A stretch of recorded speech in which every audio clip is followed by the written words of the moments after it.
Hello बच्चों, नमस्कार मेरे साथियों, मेरे शुभचिंतकों।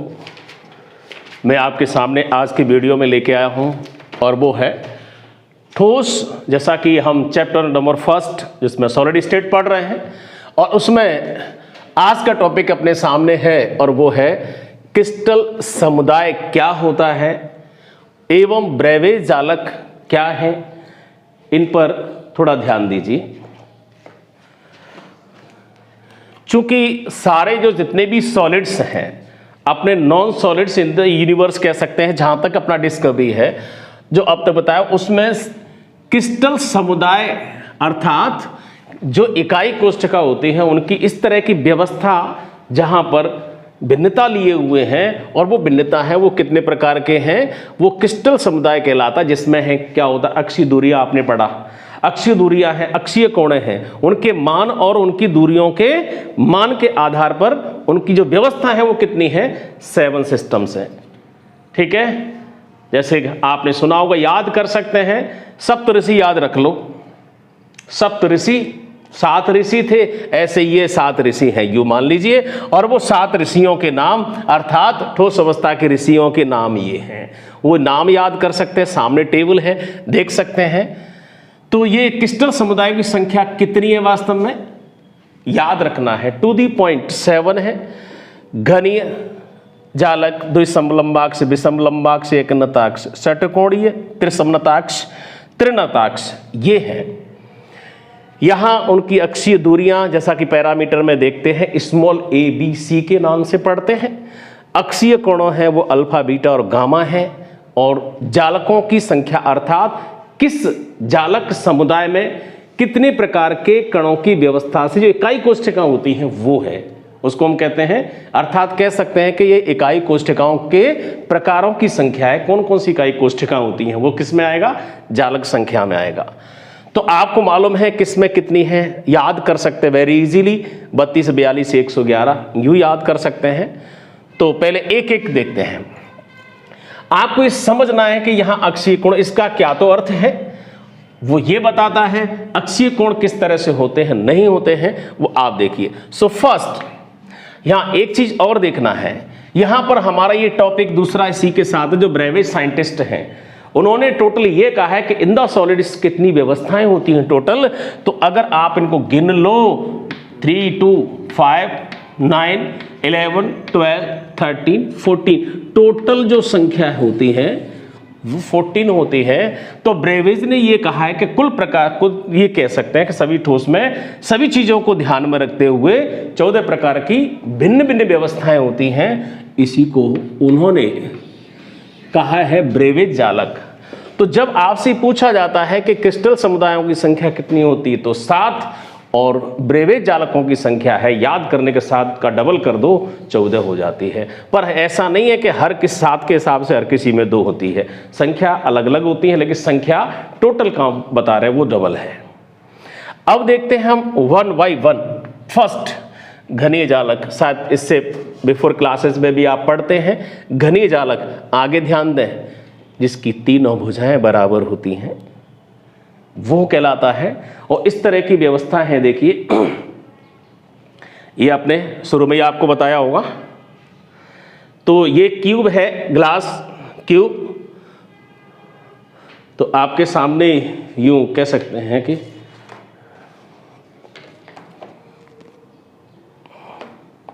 चलिए देखिए ये है, तो ग्लास क्यूब है जिसमें अंदर साइन नाथ जी हैं, खैर दिख रहा है वो। तो इसमें देखिए अगर ढंग से देखें, एक दिन बताया होगा आपको कि अगर आप इनकी लेंथ देखें, जैसे हमने इसको क्या मान लिया A, इसको B और इसको C मान लिया, यही तो एक्सिस है।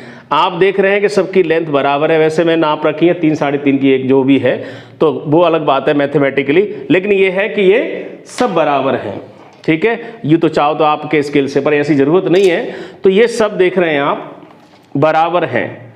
बोलो A B, ये देखो चारों तरफ से एक जैसा लगेगा, इसका लग रहा। अब देखो ये वाली, तो ये भी ढंग से देखो, अगर इसको भी यूं कर दूं ये C मान थी तो वो भी ऐसी लग रही है ना, घुमाते रहो, मतलब चारों तरफ से इसका क्यूब दिख रहा है, क्लियर है कि इसकी भुजाएं बराबर है। अब बात आती है एंगल, प्लीज ध्यान देना, थोड़ा सा बना के भी रखते हैं क्योंकि बीच में याद नहीं रहता हो तो। ये आपको मान लीजिए अगर हमने इसको A मान लिया है और इसको B मान लिया है तो इसको C मान लिया है, तो देखिए A की इसका B और C के बीच वाला जो कोण होता है वो कौन सा आता है, अल्फा ऐसे लिखते हैं। और इधर का A और C के बीच का कौन सा होता है, बोलो बीटा, और B और A के मध्य का कौन सा होता है, गामा। यही है, ठीक है। ध्यान दें, इसमें ये जो A और ऊपर का C है वो एंगल है, बीटा है। इधर देखो सीधी से ये पॉइंट देखो, और पॉइंट के हिसाब से 3 एंगल गए, ये दिख रहा है सामने 90 का दिख रहा है सबको, इधर का एंगल ये दिख रहा है, ये भी 90 का दिख रहा है, और नीचे के देख लो ये भी, तो इतना तो आप समझते हैं कितने हैं, 90 डिग्री के हैं। तो हमारे सामने ये बात क्लियर होती है कि हमारे पास ये एग्जाम्पल है, वो घन का है। और सिंपल सा याद करें तो जैसे इसके नाम के हिसाब से क्या लिखा है, द्विसमलंबाक्ष फिर विषमलंबाक्ष, तो दूसरे को याद यहाँ द्वि लगा दिया, यहाँ विषम लगा दिया, यहाँ द्वि हटा दो, यहाँ से विषम हटा दो, क्या बन जाएगा, अगर इसको द्वि हटा दो, केवल इस द्वि हटा दो तो द्वि हटाने से एक नाम बन जाएगा क्या, समलंबाक्ष। तो हम घन का अर्थ कोई नहीं जानते तो ये याद कर सकते, समलंबाक्ष इसका मतलब सभी लंबाई अर्थात अक्षों के समांतर जितनी तीनों की लंबाई हैं इकाई कोष्ठका की वो सब कैसी होंगी, समान होंगी। तो एक तरह से याद कर सकते हैं। आगे देखिए दूसरा, इसमें 3 होती हैं, बॉडी सेंटर्ड, सिंपल अर्थात काय केंद्रित, सरल घनीय, और फलक केंद्रित।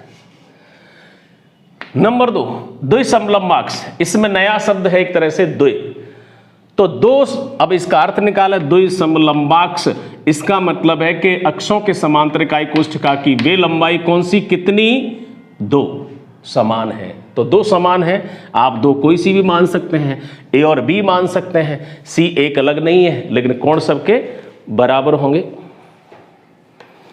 तो कोण सबके बराबर होंगे। और प्लीज ध्यान देना, देखिए जैसे एक पैकेट है, घर में आते जाते हैं आप देखते हैं, तो इसमें हमने देखना है कि A और B किसी को भी मान लो, ये जैसे A है और ये भी मान ली, और C तो आप देख रहे हैं कि इसकी लंबाई देखो ये और इसकी लंबाई ये बराबर है, इसका मतलब 2 भुजा तो बराबर हो गई। ये कौन सी, A और B बराबर है, दिखाई दे रहा है, और ये भुजा अलग है, छोटी हो बड़ी हो कैसी भी, लेकिन बराबर तो नहीं है। इसका मतलब हमारे सामने ये बात क्लियर होती है कि 2 भुजाओं की लंबाई समान है और तीसरी की लंबाई अलग है। कोण सभी वही 90 के, देखो बोलो A 90 का, ये भी 90 का है और ये भी 90 का है, क्लियर। चलिए ये भी आगे, थर्ड विषमलंबाक्ष, तीनों की लंबाई अलग अलग है। वैसे मैंने यहां वैल्यू लिख रखी है, देखिए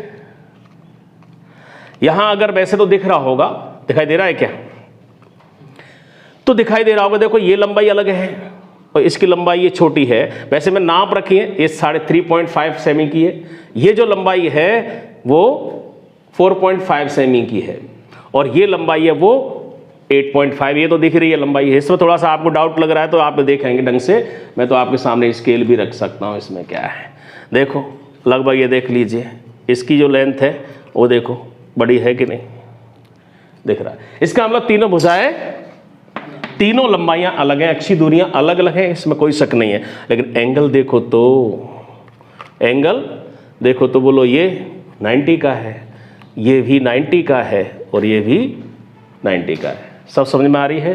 कौन सा कोण कौन सा, एक बार देख लें। ये जो कोण है वो दिखा रहे हैं, ये कौन सा है, बीटा, तो बीटा 90 का है। इधर का जो कोण है वो कौन सा है, अल्फा है, और इधर का जो कोण नीचे दिखाएंगे वो कौन सा होगा, वो गामा है। तो दिख रहा है सारे, क्लियर।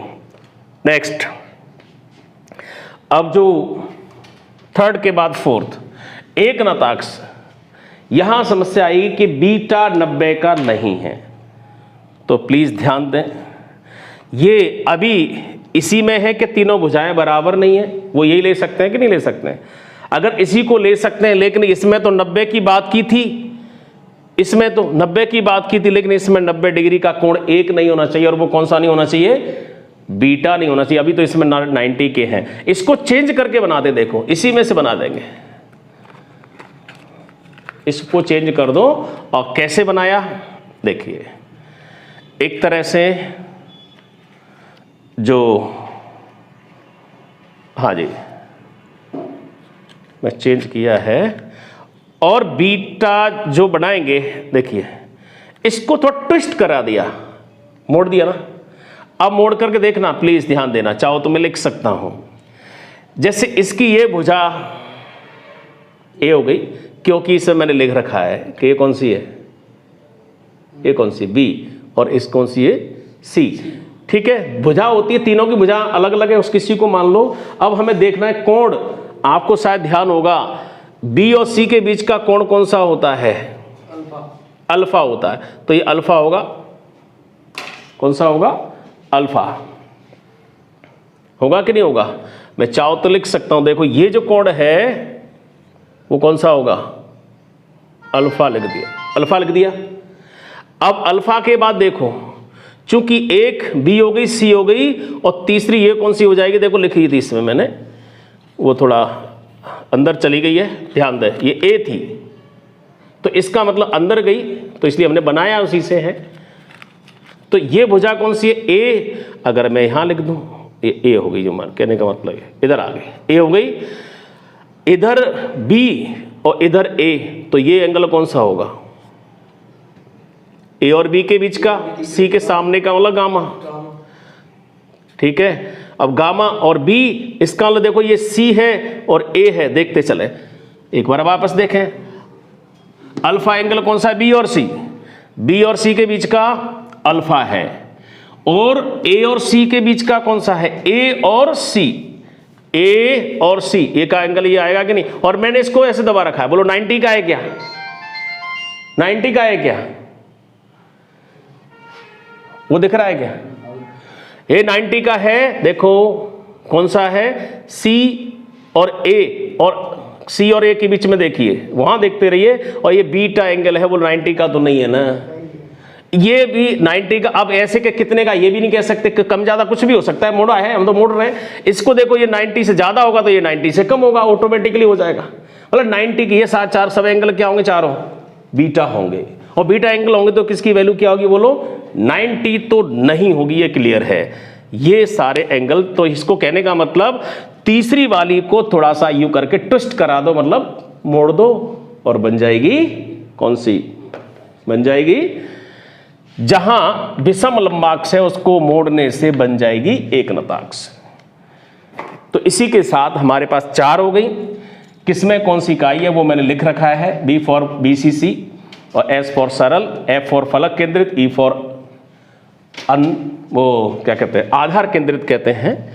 5वीं इकाई देखिए, षटकोणीय, षटकोणीय, यहां थोड़ा सा आपको ने एक अलग तरह से ध्यान देना पड़ेगा। हम सभी टीचरों के पास इजीली मार्कर इंक वाली पैकेट मिल ही जाते हैं, क्योंकि इससे जरूरत पड़ती है। तो देखिए ये भी है, ये उसी में से, ये दो भुजाएं बराबर हैं, तीसरी नहीं है, A equal to B is not equal to C वाला ही है, उसी का एग्जाम्पल एक लिया। बस इसे क्या करना है कि ऐसे अगर इसको मोड़ दिया जाए, ध्यान देना, ऐसे मोड़ दिया जैसे अभी मोड़ा था उसको, बात वही समझ लो, इसको भी ऐसे ही मोड़ा। बट इसमें करना क्या है कि ऐसे दो भुजा समान वाले तो वो बनाएंगे किससे, इस द्विसम लंबाक्ष वाले से बनाएंगे, और षटकोणीय बनाएंगे कैसे, बस इसको मोड़ करके ऐसे 3 जोड़ने हैं। मैं इसको इसलिए दिखा रहा था कि ऐसे अगर हम 3 ऐसे मोड़ के और हम जोड़ने की कोशिश करें, क्या हम षटकोणीय व्यवस्था बना सकते हैं। चित्र की छोड़ो, मैंने बना रखा है, ध्यान दीजिए, आप ढंग से देखिए, 3 जोड़ रखे, तीनों बिल्कुल देखो फ्री छोड़ दिया, बोलो मुड़े है कि नहीं, ट्विस्ट है कि नहीं, इसी तरह के तीनों को जोड़ दिया है, तो बोलो षटकोणीय व्यवस्था बनी कि नहीं। इधर दिख रहा होगा तो ध्यान दीजिए, यहां पर ऐसा लग रहा है कि ये देखो, ये 3, एक जोड़ दिया, फिर दूसरा जोड़ दिया, और फिर ये तीसरा जोड़ दिया, हो गए। इसका मतलब अगर इसके चेहरे को देखो तो जैसे आप 11th में पढ़ते हो बेंजीन की तरह हो गया, बेंजीन की तरह हो गया। अब इसमें देखना है भुजा, देखना है भुजा को, प्लीज ध्यान देना। ये भुजा है तो इसको ए मानोगे कि नहीं मानोगे? एक सेकंड, ये भुजा है वो आप क्या लोगे? ए होगा। ये वाली भुजा दूसरी है तो इसकी बी होगी, तो ये वाली निश्चित है क्या होगी बोलो? तो सब पे अगर लिख दिया जाए बोलो सी भुजा होगी, ये सी होगी, ये सी होगी, ये सी होगी, ये सी होगी, क्योंकि अलग अलग। इसका मतलब देखो ध्यान दीजिए, अगर इसको ए माना है तो इसको बी माना, तो फिर इसको वापस क्या होगा? बी के बगल वाली ए होगी, ए के बगल वाली बी होगी और बी के बगल वाली ए होगी और ए के, अर्थात ये अल्टरनेट चलता रहेगा, अल्टरनेशन, क्योंकि दोनों तो एक ही क्रॉस, दोनों वजह सेम तो हो नहीं सकती, होगा ए बी होगी।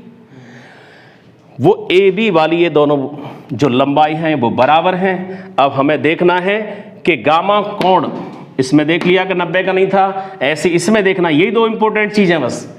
बीटा कोण 90 का नहीं है और यहां गामा का 120 का कैसे है? आपको दिख रहा है बोलो सी, सबको दिख रहा है सी, सी के इधर वाला अर्थात ए और बी वाला, ए और बी के बीच का कोण है वो ये दिख रहा है आपको। आप देख सकते हैं क्या 90 का है ये कोण? 90 का है ये कोण? नहीं है ना, और नहीं दिख रहा हो तो ऊपर दिख रहा है बोलो, यही तो है, बनाए तो आपको खुद दिख रहा है। ये ए हो गया तो ये बी हो गया, तो ये बी हो गया, तो ये ए हो गया, ये बी हो गया, तो ये ए हो गया। कोई सा भी कोण देखोगे आपको पता है षटभुज होता है, षटभुज अगर उसके 120 का कोण होता है। It's clear? पक्का है ना? तो इस तरह से तो आपकी ये कौन सी जो जालक समुदाय कंप्लीट हो गया, षटकोणी वाला भी क्लियर हो गया होगा। इकलौती इसमें सरल जो आधे इकाई कोष्ठिका होती है वो होती है त्रिसमनताक्ष। यहां तीनों भुजाएं बराबर तो होती हैं और तीनों कोणों के मान बराबर तो होते हैं, लेकिन 90 डिग्री के नहीं होंगे, ये ध्यान रखना पड़ेगा। इसको थोड़ा सा अगर प्लीज इमेजिन हियर, ये ए बी सी सबसे पहले हमने यही लिया था और यही है वो जिसकी ए बी सी बराबर है, और यहां अल्फा बीटा गामा भी बराबर हैं। इसमें ऐसा है, संभव यही है, अल्फा बीटा गामा के मान समान हैं और ए बी सी के मान भी समान हैं। बस इसमें जो अंतर है वो क्या है कि समान तो हैं लेकिन 90 के नहीं है, तो इसका मतलब उससे थोड़ा अलग है। अभी तो ये ऊपर वाला नंबर 1 वाली है, अब 1 वाली से हम छठवीं बनानी है। कैसे बनाएंगे? मैं कहूं कि इसको ऐसा दबाएं, इन उधर से, बाबा को नहीं दबाना है, इसको दबाएंगे तो इस तरह से कहने का, अगर कोई हाथ से दबा भी नहीं सकते अपन, इमेजिन कर रहे हैं, कल्पना कर रहे हैं कैसे अगर कोई मुलायम कोई रबर का होता तो उसको दबा सकते थे या कोई चीज बना, तो इसको अभी देखो ऐसे ट्विस्ट करा, जैसे अभी दबाए ऐसे दबाएंगे तो ये टेढ़ा हो जाएगा कि नहीं है? ठीक है, ऐसे ही फिर इसको थोड़ा सा और झुकाएंगे तो एक तरह से ये स्क्वायर दिख रहा है, ऐसे वर्गाकार आकृति दिख रही है, वो नहीं आएगा, क्या होगा? समचतुर्भुजाकार आएगी। तो वो कैसे बनेगी? थोड़ा सा आप इमेजिन करोगे तो देखो मैंने ऐसे बना दिया है, वही है ना, पिचका दिया जो मान लो। अब उसके जगह पर ये पहले जो मान लो कि शेप था वो बिल्कुल ऐसी ही शेप थी इसकी, इस टाइप की इसकी शेप थी, और मान लो बाद में दबा करके मैंने इस टाइप का बना दिया है। ठीक है, तो बना दिया है तो आप किसी को भी ले सकते हैं, इसमें कहीं से भी ले सकते हैं। अगर आप कल्पना करें तो जैसे इसका जो कोण होगा, एंगल होगा, वो ये भुजा हो गई, इसकी ये भुजा बी हो गई, ये इसकी सी हो गई, आपको दिख रही है, और मैंने नाप रखी है। ठीक है, ऐसा नहीं बराबर भी है, तो ये जो लंबाई है वो 6 की है, ये भी 6 की, ये भी 6 की, नहीं देख रहे हैं आपको बोला बराबर है। अब यूँ तो खैर हाथ से नाप के एक हाथ की, लेकिन बराबर है, एक पक्का है। एंगल देखिए, एंगल आपको दिख रहा है, थोड़ा सा नहीं दिखे तो आपको मान के चलना एंगल 90 का नहीं है, जैसा ये एंगल है वैसा ही इस एंगल में भी ये भी ऐसे ही बनेगा, थोड़ा शेप नहीं आ रही होगी, तो जैसा एंगल ये है वैसा ये होगा। और देखो ध्यान दो, ये 3 एंगल, 1 हो गया, 2 हो गया, मैंने कलर लगा रखे अलग अलग, येलो पर एंगल, रेड पे एंगल, थोड़ा सा नेक कटा हुआ है वो इसलिए, बाकी ये ऐसा ही है। और ये भी, ये ब्लू पे एंगल देखो 90 के नहीं है, ठीक है। तो आपको यही ध्यान रखना है इस टाइप से कि वो तीनों कोणों के मान 90 के नहीं होंगे, वो 90 से कम हो सकते हैं, 90 से ज़्यादा कैसे भी हो, लेकिन 90 के नहीं होंगे। तो इसी के साथ अपने कितनी क्लियर हो गई, 6। और लास्ट में त्रिसमनताक्ष में हमें कुछ याद करने की जरूरत नहीं है, इसमें केवल ये है कि न तो अक्षीय दूरियां समान होती हैं और न अक्षीय कोण के मान बराबर होते हैं। कह सकते हैं 3 अक्षीय दूरियां और 3 अक्षीय कोण, ये टोटल मिलाकर के 6 पैरामीटर हो गए, और 6 पैरामीटर की कहानी अलग अलग हो गई। जैसे घर में 6 भाई होते हैं तो कह सकते हैं कि अपनी अपनी ढफली और अपना अपना राग, कोई किसी से मैच नहीं करता। ना तो 3 बहन और 3 भाई भी कह सकते हैं, न तो 3 भाई आपस में तालमेल है और न तीनों बहनों में कोई आपस में तालमेल है, इसीलिए कह सकते हैं सभी अलग अलग हैं। तो ये तो बस इसी के साथ सिंपल था, कंप्लीट है, ठीक है।